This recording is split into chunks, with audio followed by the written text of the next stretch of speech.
அன்பு நேயர்களுக்கு எனது இனிய வணக்கம்.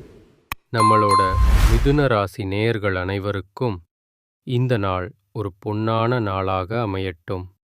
நேயர்களே, நம்ம இன்னைக்கு வீடியோ பதிவுக்குள்ள முழுமையா போறதுக்கு முன்னாடி அந்த ஆறுமுகன் முருகப்பெருமான மனதார வேண்டிக்கிட்டு அப்புறமா உள்ள போகலாங்க. ஓம் முருகா போற்றி, ஓம் முருகா போற்றி, ஓம் முருகா போற்றி, என்னை எந்நாளும் காக்கும் கதிர்வேல் முருகனே போற்றி. மனசுல தைரியத்தை வைங்க. உங்களுக்கு இனி எல்லாமே நல்லதே நடக்கும். நல்லது மட்டும்தான் நடக்கும். பொதுவாவே நம்ம மிதுன ராசிக்காரங்களை எடுத்துக்கிட்டீங்கன்னா, அவங்க மத்தவங்க கிட்ட பழகும்போது ரொம்ப விசுவாசமா இருப்பாங்க. மனசுல ஒண்ணு வச்சுக்கிட்டு வெளிய ஒண்ணு பேசத் தெரியாதவங்க. உண்மைக்கு புறம்பா எந்த காலத்திலையும் எந்த ஒரு சின்ன தப்பான செயலையும் இவங்க செய்யவே மாட்டாங்க. இவங்கள பொறுத்த வரைக்கும் நான் மட்டும் நல்லா இருக்கணும் அப்படிங்கிற சுயநல குணம் இவங்க ரத்தத்திலேயே கிடையாதுங்க. தன்னை சுத்தி இருக்கக்கூடிய அத்தனை பேருமே எல்லாருமே நல்லா இருக்கணும் அப்படிங்கிற அந்த பொதுநல எண்ணத்தோட வாழ்ந்துட்டு இருக்கிறவங்க நீங்க. உங்ககிட்ட இன்னொரு சிறப்பான விஷயம் என்னன்னா, எப்போவுமே ரொம்ப துருதுருன்னு இருப்பீங்க. அதே நேரத்துல கொஞ்சம் முன்கோபக்காரங்களாவும் இருப்பீங்க. ஆனா அந்த கோபம் இமைப்பொழுதுல மறைஞ்சிடும். நட்புக்கு அவ்வளவு முக்கியத்துவம் கொடுப்பீங்க. நண்பனுக்காக உயிரையே கொடுக்கக்கூட நீங்க தயங்க மாட்டீங்க.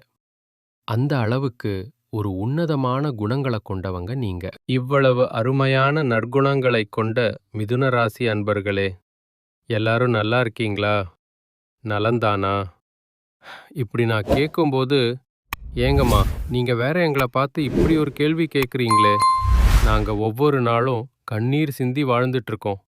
எங்க வாழ்க்கையில நிம்மதி அப்படிங்கிற அந்த ஒரு வார்த்தைக்கே துளி கூட இடமில்லாம போயிடுச்சே அப்படின்னு உங்க மனசுக்குள்ள நீங்க நினைக்கிறது எனக்கு தெளிவா புரியுதுங்க. மிதுன ராசிக்காரர்களே, கவலைப்படாதீங்க. உங்க வாழ்க்கையில இருக்கக்கூடிய இந்த கஷ்டமான சூழ்நிலை எல்லாமே இனி வரக்கூடிய காலங்கள்ல அப்படியே மாறப்போகுதுங்க. உங்க வாழ்க்கையே ஒரு சொர்க்கமா மாறப்போற நேரம் வந்தாச்சு. இது நாள் வரைக்கும் உங்கள மதிக்காம நீ எல்லாம் எதுக்கு அப்படின்னு உதறி தள்ளிட்டு போன உங்களோட சொந்த பந்தங்கள் எல்லாருமே இனி உங்களை தேடி வரப்போறாங்க. கல்யாணம் தள்ளி போயிட்டு இருக்கிறவங்களுக்கு அந்த திருமண தடை நீங்கி உங்க மனசுக்கு பிடிச்ச உங்களுக்கேற்ற சரியான வாழ்க்கை துணையோட கல்யாணம் கைகூடி வரும். மழலை செல்வம் இல்லாம ஏங்குறவங்களுக்கு அந்த தங்கம் போல ஒரு குழந்தை பாக்கியம் கிடைக்கப் போகுதுங்க. பூர்வீக சொத்து சம்பந்தமா உங்களுக்குள்ள இருந்த அத்தனை பிரச்சனைகளுக்கும் இனி ஒரு நிரந்தரமான தீர்வு கிடைக்கும். உங்களுக்கு முறைப்படி வரவேண்டிய பூர்வீக சொத்து தானா உங்க கைக்கு வந்து சேரப்போகுதுங்க. நம்மளோட அபிராமி தாயுடைய அந்த அருட்பார்வை உங்க மேல படும்போது தனம், கல்வி, உடல் வலிமை, மன உறுதி இப்படி எல்லா வளங்களையும் அந்த தாய் உங்களுக்கு வழங்குவாள். கள்ளமில்லா மனமும் நல்ல எண்ணங்களும் கொண்ட உங்களுக்கு ஒரு நல்ல வாழ்க்கை அமையறதுக்கு ஒரு காலம் வரும். அந்த தொடக்கம் இப்பவே ஆரம்பிச்சாச்சு. ஆனா சில நேரங்கள்ல நாம தேவையில்லாம குற்றவாளி ஆக்கப்படுவோமோ அப்படிங்கிற ஒரு பயம் உங்க மனசுல எழும். நாம செய்யற இந்த செயல்ல ஏதாவது தப்பு நடந்துடுமோ அப்படின்னு ஒரு தயக்கம் வரும். ஆனா மிதுன ராசிக்காரர்களுக்கு இது ஒரு நல்ல அணுகுமுறைதான். ஏன்னா சனி பகவானின் அந்த உண்மையான முகம் இனிமேதான் வெளிப்படப் போகுது. நீங்க ஏதாவது பிரச்சனைகள்ல சிக்கும்போது மத்தவங்களோட ஆதரவு உங்களுக்கு கிடைக்காம போகலாம். ஆனா அப்போதான் உங்களை எதிரியா நினைச்சவங்களோட கணிப்பு எல்லாமே தப்பாகும். உங்களோட கணிப்பு மட்டும்தான் சரியா அமையும். இருள் சூழ்ந்த நிலையில உங்களோட கஷ்டங்களை உடைகள் மாதிரி மூடி வச்சாலும் ஒரு சின்ன காத்து அடிச்சா அந்த துணி விலகி வெளிச்சம் வருது பாத்தீங்களா? அந்த மாதிரி உங்க கஷ்டங்களும் விலகும். மழை பெய்யாதுன்னு நினைப்பீங்க, ஆனா மேகம் கவிழும். கஷ்டம் வரும்போது அத நீங்க அனுபவிச்சு தான் ஆகணும்னு கட்டாயம் இல்ல. நீங்க செஞ்ச அந்த புண்ணியமே உங்களை காப்பாத்தும். காலம் உங்கள ஒரு நாளும் கைவிடாதுங்க. உங்க நண்பர்கள் உங்கள விட்டுக் கொடுக்க மாட்டாங்க. ஆனா உறவுகள பொறுத்தவரைக்கும் இப்போதைக்கு யாரையும் அதிகமா நம்ப வேண்டாம். ஆனா உண்மையான உறவுகள மட்டும் நீங்க நம்புனா அது உங்களுக்கு கை கொடுக்கும். உங்களுடைய அந்த மன வலிமை தான் உங்கள உயர்த்தப் போகுது. இன்னொரு முக்கியமான விஷயம் என்னன்னா, மிதுன ராசிக்காரர்கள எப்படியாவது அழிக்கணும்னு ஒழிக்கணும்னு ஒரு கூட்டம் வெளியில உருவாகும். உங்களுடைய வளர்ச்சிய தடுக்க பலர் திட்டம் தீட்டுவாங்க. அதனால நீங்க எத பெற்றாலும், அதாவது ஒரு வெற்றியோ இல்ல லாபமோ எத அடைஞ்சாலும் அத மத்தவங்க கிட்ட உடனே சொல்லாதீங்க. குறிப்பா யார்கிட்டயாவது கடன் உதவி வாங்குறீங்கன்னா அத ரகசியமா வச்சுக்கோங்க. சனி பகவான் உங்களுக்கு ஒன்னு குடுக்க முடிவு பண்ணிட்டார்னா அத யார்கிட்டயும் சொல்லக்கூடாதுங்கிறது அவரோட ஒரு விளையாட்டு. சிவபெருமான நம்புங்க. மிதுன ராசி குழந்தைகளே, நீங்க அந்த சிவனை நம்புனா காலன் யமனக் கூட நீங்க பயப்படாம எதிர்கொள்ளலாம். சிவன் எல்லா பிரச்சனைகளிலோ உங்களுக்கு துணையா வந்து நிப்பாரு. நெற்றியில எப்போதும் அந்த திருநீரை இட்டுக்கோங்க. மிதுன ராசிக்கு வரக்கூடிய ஆபத்துகள் எல்லாமே ஒரு அலை போல வந்து மறைஞ்சிடும். சனி பகவான் 10ஆம் இடத்துல இருக்கிறதுனால பணப்பிரச்சனை வந்துடுமோன்னு மட்டும் யோசிக்காதீங்க. சிவன் இருக்கும்போது உங்களை யாராலையும் அசைக்க முடியாது. இது வெறும் பேச்சு இல்லங்க, இது ஒரு அசைக்க முடியாத நம்பிக்கை. ஒரு நிமிஷம். மாணிக்கவாசகர், சுந்தரர், அப்பர், திருஞான சம்பந்தர் இவங்களையெல்லாம் நினைச்சு பாருங்க. அவங்க கடல்ல இடப்படலையா? அவங்க படாத கஷ்டமா? ஆனா சிவனை நினைச்சதுனால அந்த சிவபெருமான் அவங்கள எப்படி உயர்த்தினாரு? அதே மாதிரி உங்களையும் உயர்த்துவாரு. ஒரு நல்ல நேரத்தை கொடுப்பாரு. மிதுன ராசிக்காரங்க, இப்போதைக்கு நீங்க நேரத்தை மட்டும்தான் நம்பணும். மனிதர்களை நம்ப வேண்டாம். உங்க மனசுக்குள்ள இருக்கிற ரகசியங்களை வெளியில சொல்லாதீங்க. திருமணச் செய்தியா இருக்கட்டும் இல்ல நிச்சயதார்த்தமா இருக்கட்டும், அது முழுசா முடியிற வரைக்கும் கொஞ்சம் அமைதியா இருக்கிறது நல்லது. அதுக்கப்புறம் கூட எதையும் பெருசா தம்பட்ட அடிக்க வேண்டாம். குழந்தை பாக்கியத்துக்காக நீங்க முயற்சி செஞ்சிட்டு இருந்தா எந்த டாக்டர் கிட்ட போறீங்க, என்ன ட்ரீட்மெண்ட் எடுக்கிறீங்கங்கிறத வெளியில யார்கிட்டயும் சொல்லாதீங்க. நீங்க ரொம்ப நம்புற சில விஷயங்கள் கூட பல நேரங்கள்ல கை கொடுக்காம போகலாம். அதனால நீங்க ஏதாவது புதுசா தொடங்கும்போது பல வலிகள அனுபவிச்சிருப்பீங்க. அதுக்கு காரணம் உங்களோட அதிகப்படியான நம்பிக்கை தான். அந்த நம்பிக்கைய எல்லார்கிட்டயும் பகிர்ந்துக்காதீங்க. யார் உங்க மேல உண்மையா அக்கறை வச்சிருக்காங்களோ அவங்க கூட மட்டும் பயணியுங்க. சிவனுடன் இணையுங்க. அந்த சிவனே உங்களை முன்னின்று அழைச்சிட்டு போறார்னு மனசார நம்புங்க. சனி பகவானின் கனிவான பார்வை உங்களுக்கு ஒரு பெரிய வலிமையை தரும். எதை பார்த்தும் பயப்படாதீங்க. அந்த பயத்தை வெளியிலையும் காட்டாதீங்க. மிதுன ராசாசிக்காரர்களோட அந்த சிரிச்ச முகம் இருக்கு பாத்தீங்களா? அது என்னைக்குமே மாறக்கூடாது. அதுதான் உங்களோட அசல் பலமே.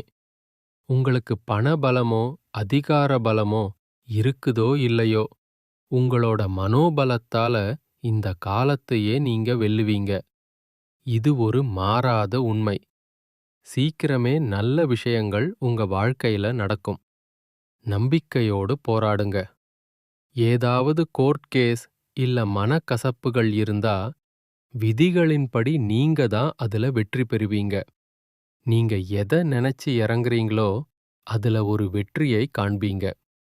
ஜோதிடம் பார்க்கறது எதுக்குன்னா, ஒரு காரியத்தை செய்யறதுக்கு முன்னாடி நேரம் சரியா இருக்கான்னு பார்க்கத்தான். உங்களுக்கு வேற எதையும் பார்க்க விருப்பமில்லைனா கூட பரவாயில்லை. உங்களுக்கான சரியான பாதையை நீங்க மட்டுமே அறிவீங்க. இந்த நேரம் உங்களுக்கு ஏற்றதா இல்லையாங்கிறத அந்த உள்மன ஒளிய பார்த்துட்டு, ஒரு வாக்குறுதிய கேட்டுட்டு, அப்புறம் காரியத்தை தொடங்குங்க. சனி பகவான் கிட்ட இருந்து நீங்க வெற்றிய பெறணும்னா, அந்த தும்பிக்கையான விநாயகப் பெருமான மனசார வணங்குங்க. தினமும் காலையில ஒரு 5 தடவை மகா கணபதி மந்திரத்தை சொல்லிட்டு வாங்க. சுக்லாம் பரதரம் மந்திரம் நம்ம வாழ்வில சுறுசுறுப்பா இருக்கிறதுக்கு ரொம்பவே உதவி செய்யுங்க. நேரம் உங்களுக்கு சாதகமா அமையும். எல்லாத்துலயும் வெற்றி கிடைக்கும். வாழ்க்கைங்கிறது ஒரு நம்பிக்கை தானே. நாம ஒருபொருபோதும் கீழ போக மாட்டோம். இந்த நேரம் நம்மள உயரத்துக்கு கொண்டு போக போகுது. நாம விழணும்னு யாராவது கணக்கு போட்டா கூட அந்த கணக்கு தப்பாகும். நாம விழமாட்டோம். உயர்வு தாழ்வு வாழ்க்கையில இருக்கத்தான் செய்யும். ஆனா இனி எல்லாமே நல்லதா நடக்கும். உங்களுடைய அந்த சோதனையான காலம் முடிவுக்கு வருதுங்க. ஆச்சரியப்படும் விதமா உங்க வாழ்க்கையில நல்லதுதான் நடக்கும். கெட்டது அப்படிங்கிற அந்த பேச்சுக்கே இனி உங்க வாழ்க்கையில துளி கூட இடமே கிடையாது. உங்களோட எண்ணம் எப்படி இருக்கோ அது போலவே உங்க வாழ்க்கையில எல்லா நன்மைகளும் அடுக்கடுக்கா வந்து சேரும். உங்கள வேண்டாம்னு ஒதுக்குனவங்க முன்னாடி நீங்க தலை நிமிர்ந்து வாழப் போறீங்க. ஜோதிட சாஸ்திரத்துல 3ஆவதா அமையற ராசி தான் நம்மளோட மிதுன ராசி. இவங்க பிறவியிலேயே ரொம்ப தைரியசாலிகள். மிதுன ராசியோட அதிபதி புதன் பகவான். இந்த ராசியில என்னென்ன நட்சத்திரம் இருக்குன்னு பார்க்கலாமா? மிருகசீரிஷம் 3 மற்றும் 4ஆம் பாதங்கள், திருவாதிரை முழுவதும், புனர்பூசம் 1, 2 மற்றும் 3ஆம் பாதங்கள். புதன் பகவானுக்கு நட்பு ராசியா வர்றவங்க ரிஷபம், ககன்னி மற்றும் துலாம் ராசிக்காரங்க. இவங்க 3 பேரும் மிதுன ராசிக்கு எப்பவுமே துணையா இருப்பாங்க. மிதுன ராசிக்காரங்க வாழ்க்கையில எவ்வளவு பெரிய கஷ்டம் வந்தாலும் அந்த தைரியத்தை மட்டும் ஒருபோதும் விட்டு கொடுக்க மாட்டாங்க. விடாமுயற்சியோட போராடுவாங்க. மத்தவங்க யாராவது இது என்னால முடியாதுப்பா அப்படின்னு ஒதுக்கி வச்ச வேலைய கூட இவங்க ரொம்ப அழகா பிளான் பண்ணி அதுல சக்சஸ் பண்ணி காட்டுவாங்க. இவங்க எப்பவுமே ஒரு சுறுசுறுப்பான ஆளுங்க. மீன் போன்ற அழகான கண்களை கொண்டவங்களா இருப்பாங்க. இவங்க கிட்ட சோம்பேறித்தனம்ங்கிறது சுத்தமா கிடையாது. இந்த உலகத்துல யாருங்க நிஜமான கோடீஸ்வரன்? கோடி கோடியா பணம் வச்சிருக்கிறவங்களா? இல்ல பிடிச்ச சாப்பாட்டை மட்டும் சாப்பிடுறவங்களா? இல்ல பிடிச்ச உறவுகள் கிட்ட பேசுறவங்களா? இவங்க யாருமே நிஜமான பணக்காரங்க இல்லங்க. யார் ஒருத்தவங்க ஒரு நோய் நொடி இல்லாம மனசுல எந்த கவலையும் இல்லாம நிம்மதியா தூங்குறாங்களோ அவங்க தாங்க இந்த உலகத்திலேயே மிகப்பெரிய கோடீஸ்வரன். அப்படிப்பட்ட ஒரு நிம்மதியான கோடீஸ்வரனாகக்கூடிய யோகம் உங்களுக்கு இந்த ஆடி மாசம் கிடைச்சிருக்குதுங்க. இனி வரக்கூடிய காலங்கள்ல கவலை, கண்ணீர் இதற்கெல்லாம் உங்க வாழ்க்கையில வேலையே இல்ல. மனசுல இருந்த அத்தனை பாரமோ இறங்கி போக போகுது. ஒரு சந்தோஷமான, ஆரோக்கியமான வாழ்க்கைய நீங்க வாழப் போறீங்க. உங்க வாழ்க்கையில அந்த சந்தோஷம் நிலைச்சிருக்க போகுது. நம்ம மிதுன ராசிக்காரங்க சில சமயம் இரட்டைத்தன்மை உடையவங்களா இருப்பாங்க. அதாவது ஒரு முடிவு எடுக்கிறதுக்கு முன்னாடி பல முறை யோசிப்பாங்க. நாம ஏதாவது செஞ்சு மத்தவங்க நம்மள தப்பா பேசிடக்கூடாது அப்படிங்கிறதுல ரொம்ப கவனமா இருப்பாங்க. ஆனா நடுவுல கொஞ்சம் தன்னம்பிக்கை குறைஞ்சு போய் கஷ்டப்பட்டுட்டு இருந்தீங்க. ஆனா இனி அப்படி இல்ல. உங்க எண்ணம் போலவே வாழ்க்கை சிறப்பா அமையப் போகுது. எல்லாமே நவக்கிரகங்கள் மற்றும் நட்சத்திரங்களோட ஆதிக்கத்தால தான் நடக்குது. கிரகங்களோட நிலை, அவங்களோட சேர்க்கை இத பொறுத்து தான் நம்ம வாழ்க்கையில இன்பமும் துன்பமும் மாறி மாறி வருது. தலைவிதி அப்படின்னு ஒன்னு இருந்தாலோ வரக்கூடிய ஆபத்துகள்ல இருந்து நம்மள தற்காத்துக்க முடியும். அந்த இருண்ட வாழ்க்கைக்கு ஜோதிடம் ஒரு பெரிய வெளிச்சமா இருக்கும். இந்த ஆடி மாசத்துல சூரியன் கடக ராசிக்குள்ள நுழையறாரு. இதனால மிதுன ராசிக்கு ஒரு அற்புதமான பலன்கள் காத்துட்டு இருக்கு. நீங்க எதையெல்லாம் இழந்தீங்களோ அந்த பெருமையையும் பொருளையும் திரும்ப மீட்க போறீங்க. ராசிநாதன் புதனும் சூரியனும் பலமா இருக்கிறதுனால பணவரவு தாறுமாறா அதிகரிக்க போகுது. குடும்பத்துல ஒரு பெரிய நிம்மதி பிறக்கும். வேலை தேடிட்டு இருக்கிறவங்களுக்கு புதிய வேலை வாய்ப்புகள் தேடி வரும். சொந்தமா தொழில் தொடங்கணும்னு நினைக்கிறவங்களுக்கு இது ஒரு நல்ல நேரம். காதலர்களுக்குள்ள இருந்த பிரச்சனைகள் நீங்கி உறவு மேம்படும். நீங்க ஏதாவது இன்வெஸ்ட்மெண்ட் பண்ணியிருந்தா அதுல லாபம் கொட்டும். ஆன்மீகத்துல உங்களுக்கு ஒரு பெரிய ஈடுபாடு உண்டாகும். ஆனா ஒரே ஒரு விஷயம், ஆரோக்கியத்துல மட்டும் கொஞ்சம் கவனமா இருங்க. காது, மூக்கு, தொண்டை இல்லனா வயிறு சம்பந்தப்பட்ட சின்ன சின்ன உபாதைகள் வரலாம். அதனால சாப்பாட்டு விஷயத்துல கவனமா இருங்க. புதுசா பெரிய லெவல்ல முதலீடு பண்ணும்போது ஒரு முறைக்கு 2 முறை யோசிச்சு பண்ணுங்க. சேமிப்பு அதிகரிக்கக்கூடிய மாதமா இந்த மாதம் அமையப்போகுது. மிதுன ராசிக்காரங்களே, மதுரையில வீற்றிருக்கும் அந்த மீனாட்சி அம்மனை நீங்க வழிபாடு செஞ்சீங்கன்னா, உங்க வாழ்க்கையில வர சோதனைகளை வச்சே நீங்க ஒரு பெரிய சாதனையாளரா மாறிடலாம். உங்க வாழ்க்கையில இன்னும் பல நல்ல விஷயங்கள் நடக்கறதுக்கு ஒரு எளிய பரிகாரத்தை சொல்றேன். அதை குறிச்சுக்கோங்க. சனிக்கிழமைகள்ல ஆஞ்சநேயர் கோயிலுக்கு போய் துளசி அர்ச்சனை செய்யுங்க. செவ்வாய்க்கிழமைகள்ல நம்ம முருகப்பெருமானுக்கு பாலாபிஷேகம் செய்யுங்க. இதை செஞ்சாலே போதும், உங்க வாழ்க்கையில இருக்கிற அத்தனை தீமைகளும் காணாம போயிடும். இந்த ஆடி மாதம் உங்களுக்கு அதிர்ஷ்டம் நிறைந்த மாதமாய் இருக்க போகுது. உங்களுக்கான அதிர்ஷ்ட குறிப்புகள்: அதிர்ஷ்ட நிறம் பச்சை மற்றும் ஊதா. அதிர்ஷ்ட எண்கள் 3 மற்றும் 4. அதிர்ஷ்ட கிழமைகள் புதன்கிழமை மற்றும் வெள்ளிக்கிழமை. அதிர்ஷ்ட திசை தென்மேற்கு மற்றும் வடகிழக்கு. அதிர்ஷ்ட மலர்கள் மல்லிகை மற்றும் ரோஜா. உங்களோட எண்ணம் போல உங்க வாழ்க்கையில இந்த மாதம் எல்லாமே நல்லது மட்டும்தான் நடக்கும். நம்பிக்கையோட இருங்க. வாழ்க வளமுடன். நன்றி. வணக்கம்.